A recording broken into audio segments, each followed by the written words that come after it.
இந்த சட்டத்தை தனிமனித மசோதாவாக முதலிலே ஒரு வெள்ளிக்கிழமை முஸ்லிம்கள் தொழுகைக்கு போயிருந்த நேரத்தில் அங்கே ஒரு பிஜேபி காரனாலே கொண்டு வரப்படுகிறது. 28ஆம் தேதி பாசிஸ்ட் மோடி தமிழ்நாட்டுக்கு வருகிறார். இவரை நாம் எப்படி வரவேற்பது என்பதையும் நாம் யோசிக்க வேண்டும். பின்னாடி இருக்கக்கூடிய காளியம்மன் கோயிலிலே ஒரு முஸ்லிமை போட முடியுமா, ஒரு கிறிஸ்தவரை போட முடியுமா என்று கேட்டார். நான் சொல்ல கேட்கிறேன், ஒரு முஸ்லிமையும் கிறிஸ்தவரையும் அல்ல, நீங்கள் இந்து என்று சொல்லுகிற ஒரு தலித்தை போட முடியுமா? அந்த ஜேபிசியினுடைய தலைவர் அவன் பிஜேபி காரன். இங்கே இருக்கிற எதிர்கட்சிக்காரர்கள், காங்கிரஸ்காரர்கள், ஏன் திராவிட முன்னேற்ற கழகத்துக்காரர்கள், ஏழையவர்கள் கொடுக்கிற பரிசீலனைகள் ஏற கொடுக்கிற அவர்களுடைய சிபாரிசுகள் அனைத்தையுமே தள்ளுபடி செய்கிற காரணத்தாலே திராவிட முன்னேற்ற கழகத்தினுடைய ராஜா அதை மக்கள் மத்தியிலே சொன்னார். நாங்கள் சொல்லுவதையெல்லாம் தூக்கி எறிகிறார்கள்.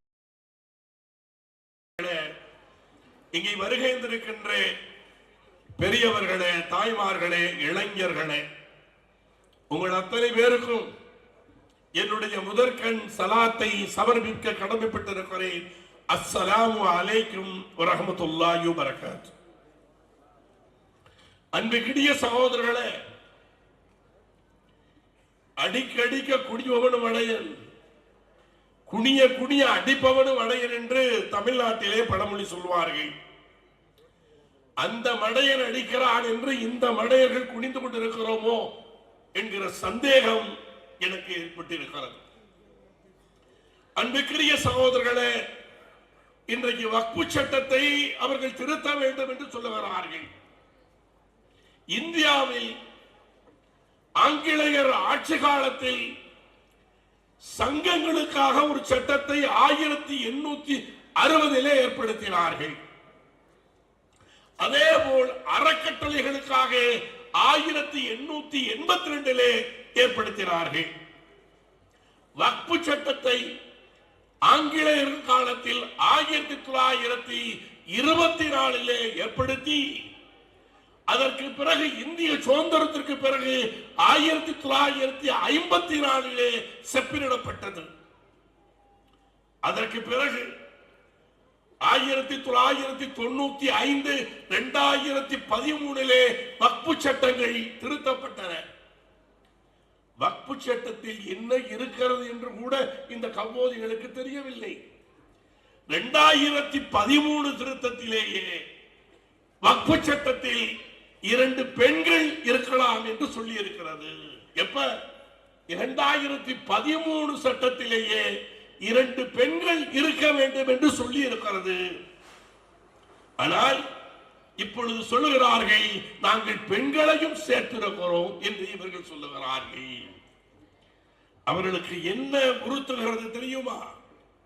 இந்திய தேசத்தில் முதல் சொத்துக்களை அதிகமாக வைத்திருப்பது இந்திய ராணுவம். அடுத்ததாக இந்தியாவிலே 2வது நிலையிலே இருப்பது ரயில்வே டிபார்ட்மெண்ட். 3வதாக 8 லட்சத்திற்கு மேற்பட்ட சொத்துக்களை வைத்திருப்பது முஸ்லிம்களினுடைய வக்ஃபு என்பதை நீங்கள் உணர வேண்டும். அப்ப 3வதாக இருப்பதை அழிக்க வேண்டும். அதை ஒன்றுமில்லாமல் முஸ்லிம்களுக்கு இல்லாமல் ஆக்கிவிட வேண்டும். யார் சொல்லுவது? இவர்கள் சொல்லுகிறார்கள். ஆகவே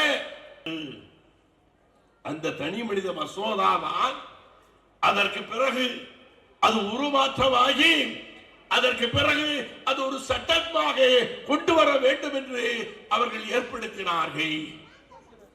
அதை நேரத்திலே தான் இது ஜேபிசி துணை பாராளுமன்ற குழுவுக்கு அனுப்ப வேண்டும் என்று பாராளுமன்றத்தினுடைய அங்கத்தினராக இருப்பவர்களை போட்டார்கள்.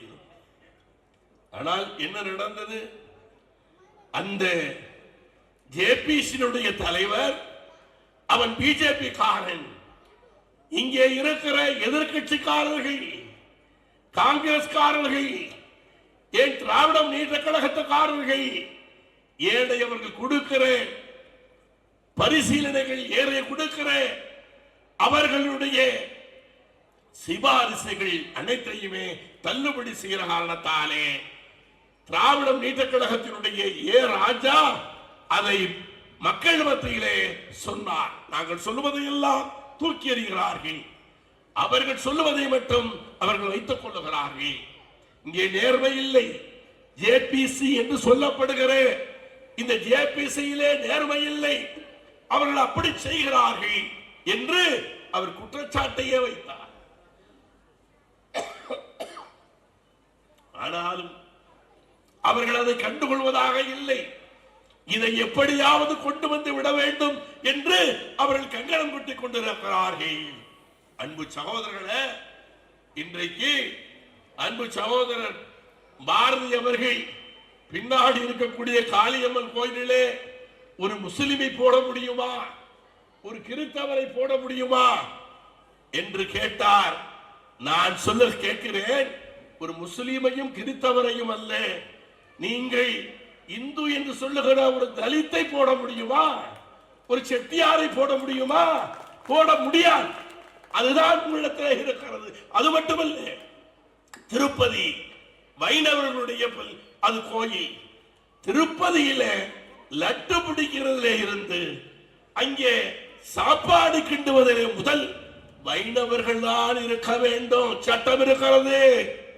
இங்கே சிதம்பரத்தில் அங்கே இருக்கிற நடராஜர் கோயில், அந்த நடராஜர் கோயிலுக்கும் தீட்சிதர்களுக்கும் என்ன சம்பந்தம்? ஒரு சம்பந்தமும் கிடையாது. தீட்சிதர்கள் அந்த கோயிலுக்கு சொந்தக்காரர்கள் அல்ல. பல்லவ பாண்டிய காலத்தில், விஜயநகர பேரரசு காலத்தில் அவைகளெல்லாம் புதுப்பிக்கப்பட்டது. ஆனால் இன்றைக்கு தீட்சிதர்கள் அல்லாமல் வேறு ஒருவர் அந்த கோயிலிலே இருக்க முடியாது. அதையும் இந்த வெக்கம் கெட்ட பாசிச பிஜேபி சொல்லுகிறது. அன்பு சகோதரர்களே, இப்ப கும்பமேளா நடந்திருக்கிறது. இந்த கும்பமேளாவிலே கூடி மடாதிபதிகள் எல்லாம் கூடி ஒரு தீர்மானத்தை போட்டிருக்கிறார்கள். என்ன தெரியுமா? 25 வருடத்திற்குள்ளாக இந்தியாவில் உள்ள கோயில்களினுடைய ஆதிக்கத்தை அவர்கள் கையிலே எடுக்க வேண்டும். இங்க இருக்கிற அரசினுடைய அறநிலையத்துறையை கலைத்துவிட்டு அதை அவர்கள் மேலாதிக்கம் செலுத்த வேண்டும் என்று இன்றைக்கு தீர்மானம் போட்டிருக்கிறார்கள். ஆனால் இங்க என்ன சொல்லுகிறார்கள்? வக்பு சொத்தை பார்ப்பதற்கு முஸ்லிம் அல்லாதவர்களும் இருப்பார்களா? நான் கேட்கிறேன், உங்களுக்கு வெக்கம், வானம், ரோசம், சாப்பிடுறார்களா, சோற திங்கிறார்களா, இல்ல பண்ணி மாதிரி எதையாவது திங்கிறாங்களான்னு எனக்கு தெரியல. கறி அல்ல, அது எதை சாப்பிடுவோம் அதை சாப்பிடுறாங்க. அதனாலதான் நான் கேட்கிறேன், இந்தியா என்கிற ஒரு தேசம் என்கிறார். இது ஒரு தேசம், ஒரு மொழி, எல்லாம் ஒண்ணு அப்படின்னு சொல்றியே. அப்ப இங்க நாங்கள் புதுச்சிவில் சட்டம் கொண்டு வருகிறோம் சொன்னாலா இல்லையா? உத்தரகாண்டிலே கொண்டு வந்திருக்கிறான். ஆனால் உத்தரகாண்டிலே சொல்லுகிறான் இது பழங்குடியின மக்களுக்கு பொருந்தாது. அவன் பொதுச்சிவில் சட்டத்தையே முஸ்லிம்களுக்காக கொண்டு வந்திருக்கிறான், வேற ஒண்ணும் இல்லை. அதான் சொல்லுறானே, பழங்குடியின மக்களுக்கு இது பொருந்தாது. முஸ்லிம் மக்காக பொது சிவில் சட்டத்தை கொண்டு வருகிற நேரத்திலேயே அவர்கள் முஸ்லிமை குறிவைக்கிறான். வக்பு சட்டத்தை கொண்டு வருகிற நேரத்திலே முஸ்லிமை குறிவைக்கிறான். சொன்னார்கள் 12 வருடங்கள் ஒருவர் இருந்தால் அவர்களுக்கு சொந்தம். 40 வருஷம் அரசு சொத்திலே இருந்தவர்களை காலி பண்ணுகிறார்கள், குய்யோ முய்யோ என்று கத்துகிறார்கள். அரசு சொத்திலே இருந்தவனை காலி பண்ணுகிறான். ஆனால் அது வக்பு சட்டமா இருந்தால் 12 வருடம் இருந்தாலே போதும். சொல்லுவது யாரு? இவர்கள் தான். அன்பு சகோதரர்களே, இங்கே பல திருட்டுத்தனங்களை இவர்கள் செய்து கொண்டிருக்கிறார்கள். முதலிலேயே இங்கே இனாம் ஒழிப்பு சட்டத்தின் மூலமாக வக்ஃபுடைய சொத்துக்கள் அது எடுக்கப்பட்டிருக்கிறது. இன்னைக்கு உங்களுக்கு தெரியுமா, டெல்லியில 100 ஏக்கர் நிலம் அது கோல்ஃப் விளையாடுகிற மைதானமாக இருக்கிறது, வக்ஃபு சொத்து. வெஸ்ட் பெங்காலில், மேற்கு வங்காளத்திலே ரிசர்வ் பேங்க் வங்கி இருப்பது வக்ஃபு சொத்திலே. ஏன்? நம்முடைய ரிலையன்ஸ் அம்பானி கட்டியிருக்கிற வீடு மலபார் ஹில்ஸிலே, அதுவும் வக்ஃபு சொத்து தான் என்பதை நீங்கள் உணர வேண்டும். ஆகவே இங்கே இவர்கள் எல்லா இடங்களிலேயும் இவர்கள் நம் கை முதலிலேயே வைத்துக் கொண்டிருக்கிறார்கள். நத்தர்ஷா தர்கான்னு சொல்லிட்டு எங்க இருக்குது? திருச்சியில் இருக்கிறது. அந்த நத்தர்ஷா தர்காவுக்கு வரலாறு உண்டு. என்ன வரலாறு?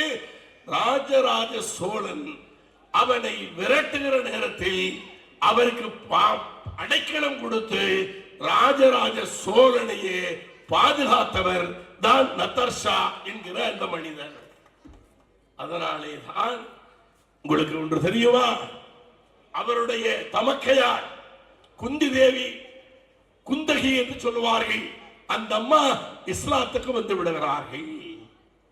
அவர்கள் வளர்த்த அந்த கிளி அங்கே அடக்கம் செய்யப்பட்டிருக்கிறது நத்தர்ஷா தர்காவிலே. ஸ்ரீரங்கம் கோயில் இருக்கிறது அல்லவா, அங்கே துலுக்கடாட்சியார் என்று ஒரு அம்மையாருடைய அடக்கஸ்தலம் சொல்லுகிறார்கள். அது துலுக்கடாட்சியார் யார்? இந்த ராஜராஜ சோழனுடைய தமக்கையார் குந்தவைதான். அது மட்டுமல்ல, அந்த குந்தவைதான் எங்கே சமயபுரத்தினுடைய மாரியம்மனாக இருப்பதும் அந்த குந்தவைதான். ஞாபகத்தில் வைத்துக் கொள்ளுங்கள். ஆகவே அவர்கள் ஆட்சி கட்டிலே அமர்ந்தவர்கள் ராஜராஜ சோழனும் அவனுடைய ஒரு மனைவியும் மட்டும் இப்பொழுது கருவாபசி என்று சொல்லுகிறார்களே, அதுபோல் அவர்கள் அதற்குரிய யாகத்தை நடத்தி இந்து மதத்துக்கு போகிறார்கள். யார்? ராஜராஜ சோழனும் அவருடைய மனைவிகளின் ஒரு மனைவியும் அந்த யாகம் நடத்தி அவர்கள் இந்து மதத்துக்கு போகிறார்கள்.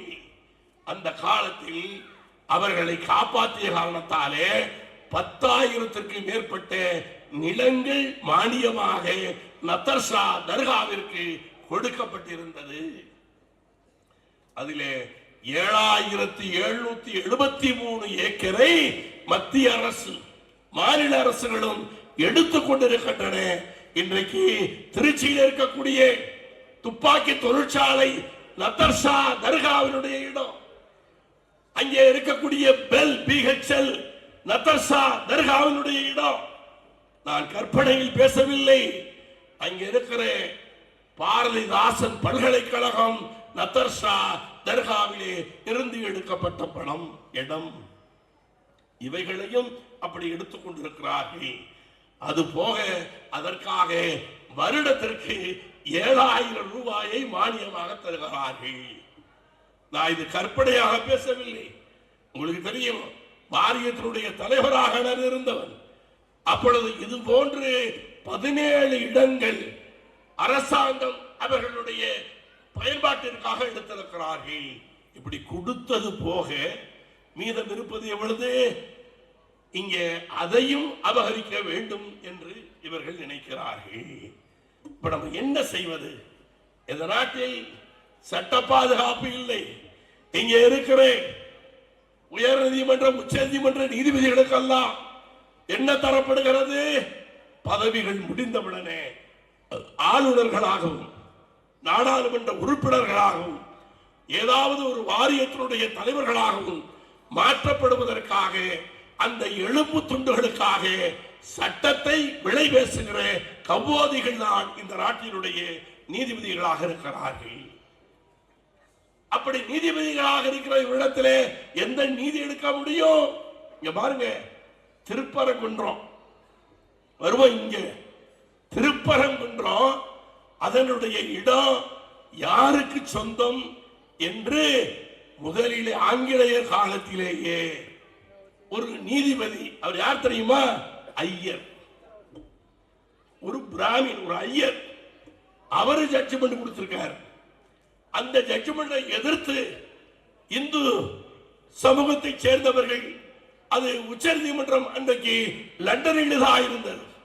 5 நீதிபதிகள் பெற்ற பெஞ்ச் 1931 இந்த ஐயர் கொடுத்த தீர்ப்பை அது ஊர்ஜிதப்படுத்தி விட்டது. பாருங்க, பாபர் மசூதி மாதிரி மீண்டும் கிளப்புறான். இப்ப நம்ம என்ன நினைச்சிட்டு இருக்கோம்? திமுக ஆட்சி இருக்குது, அது நமக்கெல்லாம் நெருக்கமான ஆட்சி, ஒன்னும் பண்ணிட முடியாது. உங்களுக்கு விஷயம் தெரியுமா? அவர்கள் 2 வழக்கு நீதிமன்றத்திலே இருக்கிறது. ஒன்று சொத்துக்கு உரிமை கொள்கிற வழக்கு, இன்னொரு வழக்கு அவர்கள் ஏழையவர்கள் வரலாம் என்று சொல்லுகிற ஒரு வழக்கு. யாரும் எந்த வழக்கும் அவர்கள் நடத்துகிற போராட்டத்திற்கு அனுமதி கேட்டு நடத்தப்பட்ட வழக்கு அல்ல. ஆனால் அந்த வழக்கில் நம்முடைய மரியாதைக்குரிய ஸ்டாலின் அவர்களுடைய அமைச்சரவையில் இருக்கக்கூடிய, அவருடைய நிர்வாகத்தில் இருக்கக்கூடிய கிரிமினல் அரசு வழக்கறிஞர், தலைமை வழக்கறிஞர், அவர் ஆன்லைனில் அங்கே நுழைகிறார். எங்க? மதுரையிலே நுழைகிறார். அப்ப மதுரையில நீதிபதி கேட்கிறார், இங்கே 144 சட்டப்பிரகாரம் கூடக்கூடாது என்று உத்தரவு போட்டிருக்கிறார்களே. உத்தரவு போட்டது யார்? மாவட்ட ஆட்சித்தலைவர். இவர் சொல்லுகிறார், நான் இங்கே வருவதற்கு முன்னால் அங்கே இருக்கக்கூடிய கமிஷனரிடத்திலே பேசிவிட்டு தான் வந்திருக்கிறேன். ஆகவே அதை 144 நாங்கள் வாபஸ் வாங்கிக் கொள்ளுகிறோம். எதை? 144 வாபஸ் வாங்கிக் கொள்ளுகிறோம் என்று அவர் சொல்லுகிறார். அப்படி 144 வாபஸ் வாங்கிக் கொள்கிறோம் என்று சொன்ன பிறகு அப்ப எப்பொழுது நடத்தலாம் என்று கேட்கும் பொழுது இவர் சொல்லுகிறார், இல்லை இல்லை, இன்றைக்கே நடத்தி கொள்ளலாம். நீதிபதி கேட்கிறார், ஒரு டைம் கொடுப்போமே. இல்லை இல்லை, இன்னைக்கே நடத்தி கொள்ளலாம். அப்படியா? எந்த இடத்தில் நடத்தலாம்? நீதிபதி எந்த இடத்திலே தீர்மானிக்கலாம் நடத்தலாம் என்று. இல்லை இல்லை, அவர்கள் கேட்கிற இடத்திலேயே நடத்தலாம். இது தமிழக அரசின் கிரிமினல் தலைமை வழக்கறிஞர் ஜின்னா என்பவரால் அங்கே சொல்லப்பட்டது. அதற்கு பிறகுதான் அங்கே ஆர்ப்பாட்டத்தை அவர்கள் நடத்தியிருக்கிறார்கள். அவர்கள் 5-6 நாட்களுக்கு முன்னாலேயே அங்கே இருக்கக்கூடிய வெளியூரில் இருந்து இந்து மக்களை கொண்டு வந்து வைத்து அந்த ஆர்ப்பாட்டத்தை நடத்தியிருக்கிறார்கள். ஆகவே நமக்கு அவர் பாதுகாப்பார், இவர் பாதுகாப்பார், அவர் நமக்கு துணைவன், இவர் துணைவன் என்று தயவு செய்து எண்ணி விடாதீர்கள். அல்லாஹ் சுப்ஹானஹு வ தஆலா இங்கே உங்களுக்கு தெரியும், அத்தியாயம் 105, அதாவது சலா என்கிற ஊரில், அப்ப ரோம் சக்கரவர்த்திகள் ஆண்டு கொண்டிருக்கிற அந்த நேரத்தில் ரோம் சக்கரவர்த்தியினுடைய கவர்னராக இருப்பவர், அங்கே கவர்னராக இருக்கிற அந்த நபர் அங்கே சலாவிலே ஒரு பெரிய சர்ச்சை கோயிலை உண்டாக்குகிறார். ஆனால் அதற்கு மக்களுடைய வரத்தை இல்லை.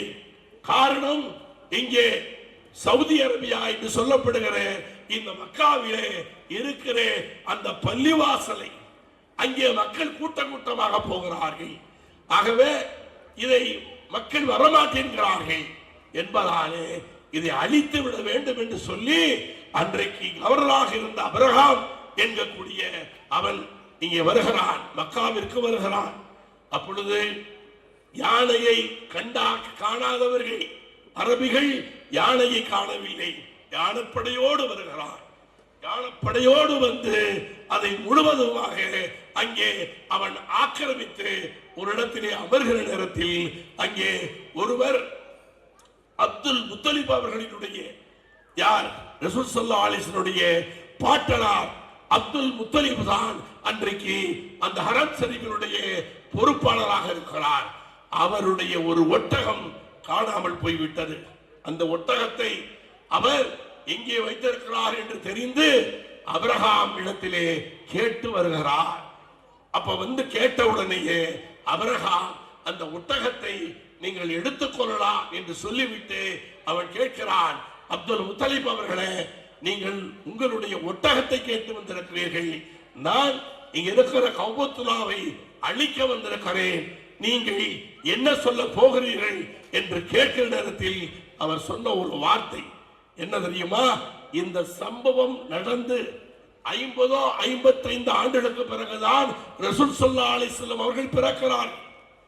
அப்ப அந்த நேரத்தில் சொல்லுகிறார், ஒட்டகம் என்னுடையது, அதனால் நான் உங்களிடத்திலே கேட்டு வந்தேன்.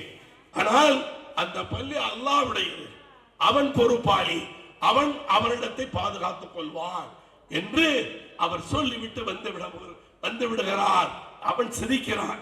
பாரு, ஒட்டகத்தை கேட்டு வந்திருக்கிறான், அதை பூரா நம்ம உடைச்சி சின்னாவனப்படுத்த போகிறோம் என்று சொல்லி வந்த நேரத்தில் அல்லாஹ் சுப்ஹானஹு தஆலா அபாபில் என்கிற பறவையை அனுப்பி யானைகளை தெறிக்க ஓடவிட்டதை இன்றைக்கு நாம் பார்த்து கேட்டுக்கொண்டிருக்கிறோம்.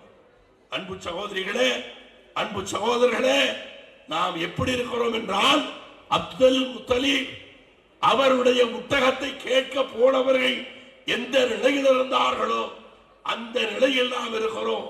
சிஏக்கு ஆர்ப்பரித்தோம். வீடுகள் ஒவ்வொரு இடங்களிலையும் நாம் கூட்டம் கூட்டமாக அமர்ந்து அரசு ஊழியர்களையும் அரசாங்கத்தையும் அச்சப்பட செய்தோம். ஏன்?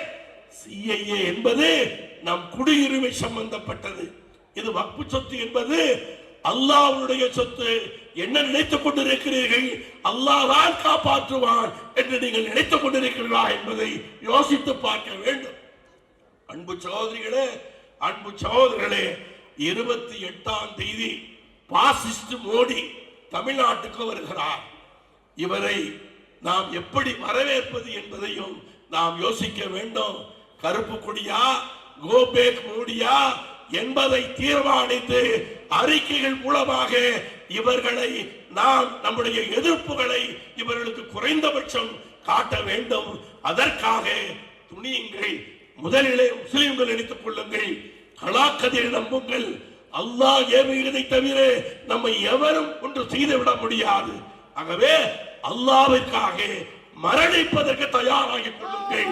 அதுதான் முஸ்லிம்களினுடைய வெற்றியை சாரும் என்பதை கூறி இவர்களை எதிர்ப்பதற்கு நாம் ஒன்றும் எளிமை குறைந்தவர்கள் அல்ல. நீதியாய் எதிர்ப்போம், நேர்மையாய் எதிர்ப்போம். முடியாவிட்டால் எண்ணிக்கையை கேட்டு அவன் மிரட்டலாம். அவைகளெல்லாம் நம்முடைய தலைக்கு மேல் இருக்கிற மயிருக்கு சமானம் என்பதை இந்த ஆட்சியாளர்களுக்கு எச்சரிக்கிறேன். ஆட்சியாளர்களுக்கு உணர்த்த நான் கடமைப்பட்டிருக்கிறேன். மாசலாமா என்று கூறி விடைபெறுகிறேன். நன்றி.